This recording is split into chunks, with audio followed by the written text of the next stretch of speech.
നേന്ത്രപ്പഴം കൊണ്ട് നിങ്ങൾ ആരും ചെയ്തിട്ടില്ലാത്ത ഒരു വെറൈറ്റി ചായപലഹാരമാണ് ഇന്നത്തെ വീഡിയോയിലൂടെ ഷെയർ ചെയ്യുന്നത്. അടിപൊളി ടേസ്റ്റ് ആണ്. അപ്പൊ നമുക്ക് ഇതെങ്ങനെ ഉണ്ടാക്കുന്നതെന്ന് നോക്കാം. ഇതിനായിട്ട് നമ്മൾ ഒരു പാത്രത്തിലേക്ക് 1 കപ്പ് മൈദ ഇട്ട് കൊടുക്കാം. ഇനി ഇതിന്റെ കൂടെ തന്നെ നമുക്ക് 2 ടേബിൾ സ്പൂൺ അരിപ്പൊടിയും കൂടി ചേർത്ത് കൊടുക്കാം. ഇനി ഇതിലേക്ക് നമുക്കൊരു 2 ടേബിൾ സ്പൂൺ പഞ്ചസാരയും കൂടി ചേർത്ത് കൊടുക്കാം. എന്നിട്ട് ആവശ്യത്തിനുള്ള ഉപ്പും വെള്ളം ചേർത്തിട്ട് ആദ്യം നമുക്ക് ഇതൊന്ന് കലക്കിയെടുക്കണം. ഒരുപാട് ലൂസ് ആക്കണ്ട. നമ്മൾ പഴംപൊരിക്കെല്ലാം ഉണ്ടാക്കുന്ന ആ ഒരു കട്ടിയിലാണ് കേട്ടോ മാവ് റെഡിയാക്കിയിട്ട് എടുക്കേണ്ടത്. അപ്പൊ ഇതാ ഞാൻ ആവശ്യത്തിനുള്ള വെള്ളം ചേർത്തിട്ട് നമ്മുടെ മാവ് റെഡിയാക്കി എടുത്തിട്ടുണ്ട്.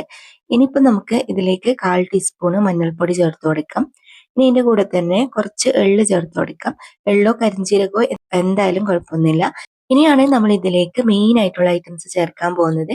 ഒരു 3-4 പച്ചമുളക് ചെറിയ കഷ്ണങ്ങളാക്കിയിട്ട് ഇട്ട് കൊടുക്കാം. അതിന്റെ കൂടെ തന്നെ കുറച്ച് കറിവേപ്പില ചെറിയ കഷ്ണങ്ങളാക്കിയതും, പിന്നെ ഇതാ കുറച്ചധികം തന്നെ മല്ലിയിലയും ഇതേപോലെ ചെറിയ കഷ്ണങ്ങളാക്കിയിട്ട് ഇട്ട് കൊടുക്കുന്നുണ്ട്. ഇനി ഇത് നല്ലോണം മിക്സ് ആക്കിയിട്ട് എടുക്കണം. അപ്പൊ ഇതാ മാവ് നമ്മൾ നല്ലപോലെ കലക്കിയതിന് ശേഷം ഇനി നമുക്ക് നേന്ത്രപ്പഴം ഇതേപോലെ കട്ട് ചെയ്തെടുക്കണം.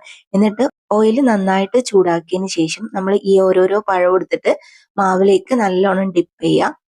ഇതുപോലെ നല്ലോണം ഡിപ്പ് ചെയ്തതിന് ശേഷം നമുക്ക് ഓയിലിലേക്ക് ഇട്ട് കൊടുക്കാം. ഇതിന് നമുക്ക് ബേക്കിംഗ് സോഡ ഒന്നും ആവശ്യമില്ല കേട്ടോ. ഇത് ഇങ്ങനെ തന്നെ ചെയ്താലാണ് നല്ല ടേസ്റ്റ് ഉണ്ടാവുക.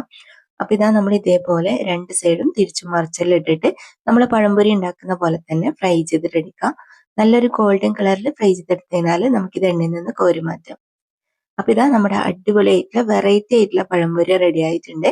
നല്ല കിടിലൻ ടേസ്റ്റ് ആണ് കേട്ടോ. അപ്പൊ ഇതാ കാണാൻ തന്നെ നല്ല അടിപൊളിയാണ്.